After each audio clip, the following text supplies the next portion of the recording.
Lo siento mucho, chicos, pero la medicina ya no es lo que era.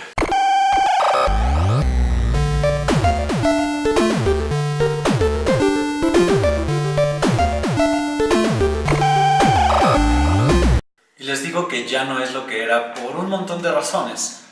Pero el día de hoy vamos a hablar de algo que creo que no se ha hablado lo suficiente y que es muy importante para nuestra práctica profesional. Los consultorios anexos a las farmacias. Ahora, este tema es muy amplio y tiene unos aspectos técnicos muy específicos, más bien legales, y además tiene un aspecto social muy importante. Así que voy a hacer dos videos diferentes, uno dirigido al público en general y otro que va dirigido más bien a los médicos y a los que quisieran ahondar aún más en la parte legal de la práctica médica anexa a las farmacias. El cuento es este. De inicio era muy buen negocio tener una farmacia. Podías vender medicamentos, podías vender dulces y refrescos, podías vender cigarros, etcétera, etcétera, etcétera. Pero de pronto empiezan a regular ciertos medicamentos. Lo primero de todo, me parece que fue en el 2006 que empiezan a regular la venta de antibióticos. Eso fue un gran cambio para cómo funcionaban las farmacias. El hecho de que necesitaran una receta para venderte un antibiótico significaba que necesitaban entonces que la gente fuera a ver a un médico antes que automedicarse. Finalmente ese era el objetivo de regular la venta de antibióticos. La gente se estaba automedicando y las enfermedades se estaban volviendo muy resistentes a los antibióticos. Entonces, no sé cómo, no sé a quién, se le ocurre decir, fácil. Si necesitamos una receta para vender el antibiótico, pues debemos tener aquí a la persona que va a dar la receta. Y así surgen los consultorios anexos a farmacias. Ahora, anterior a esto, había médicos que tenían su consultorio privado, que trabajaban además junto con alguna farmacia o con algún laboratorio farmacéutico. En este modelo, lo que se hacía era dar una comisión por el número de ventas que tenía el médico a través de sus recetas. Y así es como se promocionaban las grandes farmacéuticas y así es como algunas farmacias lograban que los médicos mandaran a sus pacientes a esas farmacias en específico. Si me lo preguntan, ya desde ahí el sistema estaba un poco roto, pero se puso todavía peor cuando empezaron a poner consultorios anexos a farmacias que cobraban la consulta en 50 pesos. Luego la competencia la ofreció a 30. Luego algunos las ofrecían incluso a 15 o 10 pesos. Y ya en el peor de los casos, asistencia, orientación médica gratuita. Si preguntan a algún médico, lo van a negar. Pero la verdad es que este sistema de orientación médica gratuita ha mermado fuertemente la práctica de médicos generales privados. Además, este tipo de orientación médica gratuita tiene su auge gracias a la incapacidad del sistema de dar servicio a todos los que tienen derecho al servicio. Es decir, se generan grandes colas, grandes tiempos de espera, grandes abastos de medicamentos para los que tienen acceso al Seguro Social, al ISSSTE o a la Secretaría de Salud. Ahora, el verdadero problema no es este. No es que existan consultorios anexos a farmacias, no es que el sistema sea deficiente. El verdadero problema es lo que esto implica para la práctica de un médico. En el poco tiempo que yo tengo de ser médico, me he dado cuenta que la gente no aprecia los servicios que les son dados de manera gratuita. Ni siquiera cuando van a su centro de salud local, ni siquiera cuando van a una orientación médica gratuita en alguna farmacia. Y esto es algo normal. Cuando tú pagas por algo, ves transferido el valor de ese dinero a ese objeto o servicio y entonces lo aprecias mucho más. Esto genera un gran problema para los médicos. A pesar de que estén dando un servicio de calidad, la gente no lo va a apreciar. Y entonces empieza a haber merma en la práctica de algunos médicos. Esto no significa que les interese menos la salud de sus pacientes o dar un servicio amable o un servicio completo a sus pacientes, sino que las prácticas en la prescripción empiezan a cambiar. Entonces, a pesar de que en las guías de práctica clínica o en las normas oficiales mexicanas diga que ciertas enfermedades no se benefician del uso de antibióticos o antivirales, los prescriben, porque se ve una tendencia en que los pacientes que van a tu consulta te piden ciertos medicamentos en específico y de otra manera no van a creer que tú eres un buen médico porque no les prescribiste los medicamentos que ellos esperaban. Esto es real, no es mamonería del médico no quererle dar antibiótico a la gripita del niño o al resfriado que tú tienes desde hace una semana. No necesitan antibiótico en la mayor parte de los casos, no cumplen los criterios para dar un antibiótico. Pero bueno, al final de cuentas, la medicina en estos consultorios se convierte en un negocio y en los negocios el cliente siempre tiene la razón. Y entonces el médico va y le prescribe tal cantidad de medicamentos al punto en el que algunos pacientes dicen, ¿para qué tantos? Y es cierto, se sobreprescribe, se están prescribiendo demasiados medicamentos para un malestar, para una enfermedad que solo requeriría como máximo de 2 o 3 medicamentos. Me ha tocado ver recetas llenas, pero llenas, por el frente y por atrás. Si estas recetas se apegaran a los lineamientos que tiene, por ejemplo, el llenado de una receta en el Seguro Social, necesitarían por lo menos de 5 recetas. El máximo que tú puedes poner de medicamentos en una receta del seguro son alrededor de 3. Esta cosa estaba llena por delante y por detrás y era únicamente una diarrea. Y tú me dirás, bueno, le está dando medicamentos que van a cubrir toda la amplia gama de síntomas que puede dar una diarrea. Está bien, está procurando que el paciente se sienta cómodo, que reciba una buena atención, que los medicamentos que le da van a cumplir con quitarle todos los síntomas y con curarlo lo más pronto posible. Estás en un error. No se necesitan tantos medicamentos para curar una diarrea. Realmente no curas la diarrea. La puedes cortar en el caso de que sea un tipo de diarrea por una sobrecarga de alimentos. Pero si se trata de una diarrea por un virus, no va a suceder. El virus va a seguir su tiempo normal de la enfermedad. Si se trata de una bacteria, bueno, vas a requerir de antibióticos, pero va a tardar cierto tiempo antes de que cures signos y síntomas. Esto es normal, ningún médico me va a dejar mentir. De repente sí hay algunos medicamentos que ayudan al paciente a sentirse bien, pero el problema es que si no lo toman de manera adecuada, van a reaparecer los síntomas porque la enfermedad sigue ahí, sigue su curso natural. Pero bueno, estoy divagando. Esto se presta a muchas cosas. La libertad de prescripción se está convirtiendo en un engaño. No me atrevería a decirle libertinaje, sino más bien en un engaño porque se convierte en el modelo de negocio de las farmacias.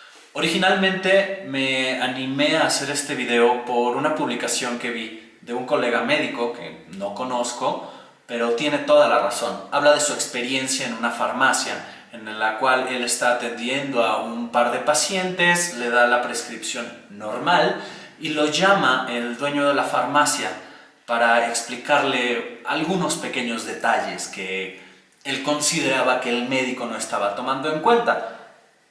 Él le habla de que no está en el Seguro Social, que no está limitado en cuanto a los medicamentos que puede prescribir y que además hay un excedente en el stock de algunos medicamentos y le recomienda muy enfáticamente que los prescriba. Y si tú eres médico o tienes un amigo médico que haya trabajado en alguna farmacia, muchos te dirán que sí les ha sucedido o cuando menos que han oído de casos similares en el que el dependiente o el dueño de la farmacia te dice, ¿sabes qué? Mira, tengo mucho de este antibiótico, tengo mucho de este suplemento, esto es lo que está en oferta en esta semana o en este mes, prescríbelo aunque no lo necesite el paciente. Y algunos dirán, bueno, no hace mal prescribir unas vitaminas de vez en cuando. La verdad es que no hace daño. Pero el problema aquí no es si hace daño o no. El problema es más bien ético. ¿Qué clase de ética va a tener un médico que prescribe ciertos medicamentos o suplementos solamente porque se los indicaron o porque es el excedente que existe en farmacia y no porque es realmente lo que el paciente necesita en ese momento? Vamos, si tú vas a la tienda a comprar un videojuego y llega alguien y te dice, ¿sabes qué? Te vendo este videojuego, pero además te vendo esta otra consola, te vendo este otro control, te vendo este otro aditamento, porque eso va a mejorar tu experiencia de juego. No lo necesitas, lo puedes comprar si quieres, pero te está diciendo, ¿sí?, que va a mejorar tu experiencia y no es algo que realmente necesites. En el momento de la consulta, el médico no dice, ¿sabe qué? No lo necesita, pero en este momento tenemos demasiado de este medicamento en la farmacia, por eso se lo recomiendo. Es algo muy diferente. Pero luego entonces, ¿dónde está la solución? Porque el médico que está trabajando en la farmacia se ve obligado a prescribir esto por presión de quienes lo contrataron. En muchos casos no están de acuerdo en estas prácticas, pero se ven obligados a hacerlo por la falta de ofertas de trabajo que existe en este país. Cuando entraste a la carrera de medicina, tú te pintabas una carrera glamorosa, una carrera exitosa, una carrera feliz en la que tú ibas a poder ayudar al prójimo y mejorar sus vidas y recibir mucho dinero a cambio y que todo el mundo te iba a querer, y de pronto terminas la carrera, pasas por el internado y el servicio social y te encuentras con un panorama completamente diferente.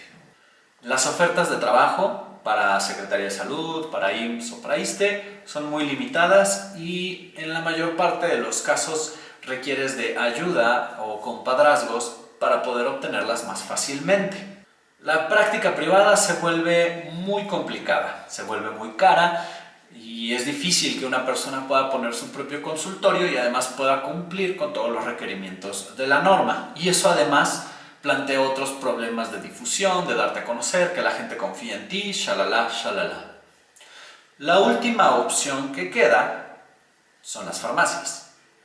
El problema con las farmacias es que los salarios son bajos o en realidad no tienes salario y lo que ganas es comisión por consulta y venta de medicamentos y las condiciones laborales no son las ideales.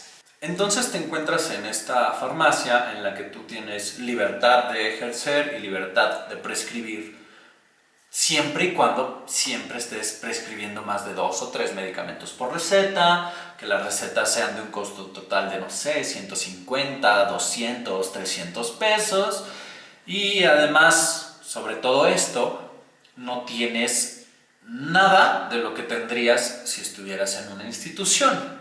Prestaciones laborales. ¿Te has preguntado si el médico que vas a ver en la farmacia tiene acceso a seguro social? ¿Tiene todos sus días de vacaciones que contempla la ley? ¿Te has preguntado si el de la farmacia tiene un plan de retiro?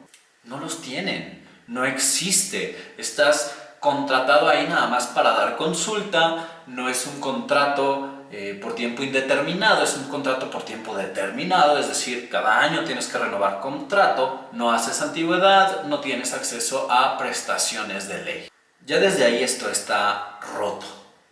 Pero todavía peor es en algunas farmacias en donde el modelo mediante el cual te contratan es un comodato. Es decir, la farmacia te presta, te provee el espacio y el equipo necesario para dar la consulta, pero no es responsable de tu práctica. Si te metes en problemas legales es tu problema. Ellos no tienen ninguna responsabilidad para contigo y por eso no tienes prestaciones, entre muchas otras cosas. Ya no se ve tan padre ser médico, ¿no?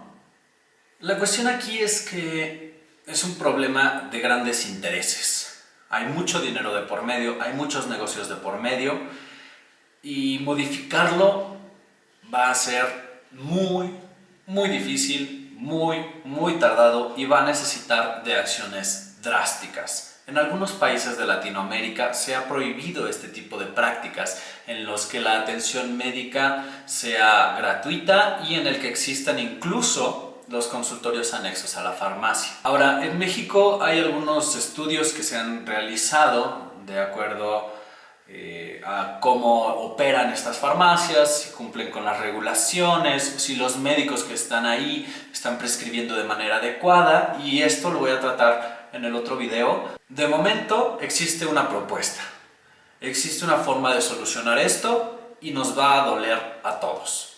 Si queremos cambiar el sistema, debemos empezar por no ser parte de él. Médicos que acaban de egresar, médicos que están buscando trabajo, no acepten las ofertas de la farmacia. Aunque tú veas que van a pagarte 8,000 pesos mensuales, no lo aceptes. Una de dos, o mejoran sus prestaciones, o mejoran la situación en la que están los médicos, o no tienen médicos. Y ya sé lo que me vas a decir, pero es que no encuentro otra opción de trabajo y ya pasé 7 años en la universidad y necesito trabajar porque mis papás me corrieron. Júntate con compañeros de tu carrera, hagan ahí entre todos un consultorio o renten un consultorio entre todos y hagan su práctica privada. El hecho de que las farmacias te ofrezcan mayor comodidad porque no tienes que tomar responsabilidad del mantenimiento o de cumplir con las regulaciones para tu consultorio no debería ser tentación suficiente. La cuestión aquí es que ellos deben respetar nuestro oficio, deben respetar nuestra opinión y deben respetar nuestra práctica. No estamos vendiendo dulces, no estamos preparando comida, estamos tratando personas. Estamos prescribiendo medicamentos. Creo yo que 7 años de carrera, un montón de horas de estudio, son suficientes para que tú tengas la inteligencia y el criterio suficiente para prescribir lo que cada paciente necesita. Y no tendrías por qué cambiar tu práctica por las necesidades del negocio para el que trabajas.